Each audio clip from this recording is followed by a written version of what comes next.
day. Will he also be able to present those documents to IBC today to verify his degree, whether he's a graduate or not? So that is a story that we'll be looking forward to. There is an ICT bill that we have CS Mucheru also distancing himself from it. What's the story? Yeah, so this bill was first presented in 2016. It's called the ICT Practitioners Bill.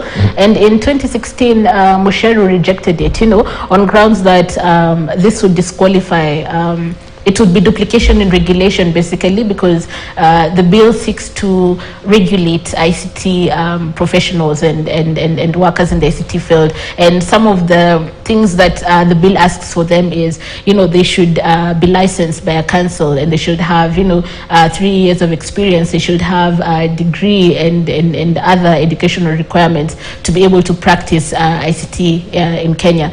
And this was rejected in 2016. Mucheru had said that, we have other regulations for workers in this sector, and we don't need to repeat the same regulations. This is a duplication. We do not want it. And, he turned it down. That was in 2016 when it was first presented in Parliament by Aden Duale. And then in 2018, Godfrey Osotsi brought it back again in Parliament, and it was tabled. And even at that level, again, it was rejected. And then in 2020, it was presented again.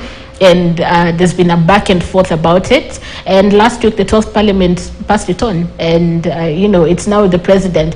And ICT practitioners are, there's an outcry because they're saying that this bill is going to affect their creativity. It's going to affect their work. It's going to contribute to unemployment. It's going to, because much of ICT is, there's also some self-taught aspects of it where you can become an expert by practice, not necessarily having learnt it in school as well. And it's a very dynamic field, and guys are saying that this will kill creativity, this will kill jobs for them, and so many opportunities are being taken away from them. Even getting these degrees to be able to practice is quite expensive, and the guys who go the expert way, where you're self-taught and you go work out first before you can come in and study further, go get a degree. And it's just, there's a lot of questions around this, and the outcry is basically asking the president not to assent to the bill. Yes.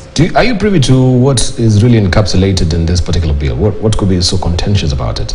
It's the regulations. That's the issue. That's the biggest issue around it, and some of the requirements that they have. Like I said, a 3-year experience before you're able to be registered in the council, and then the other, the punishments involved in it. If you do not practice ICT under the ICT practitioners bill and what it stipulates, you could risk jail, you could risk hefty fines, and there's so many things involved. But I think for the guys who want to hear more about this bill specifically, the Business Cafe, Brenda Kerubo, is coming in with more information on this, and the experts will be on the show as well, and they'll be able to break it down in detail for them. All right, we look forward to also hearing from Brenda Kerubo momentarily after this on Business Cafe, to just maybe broaden our understanding on what is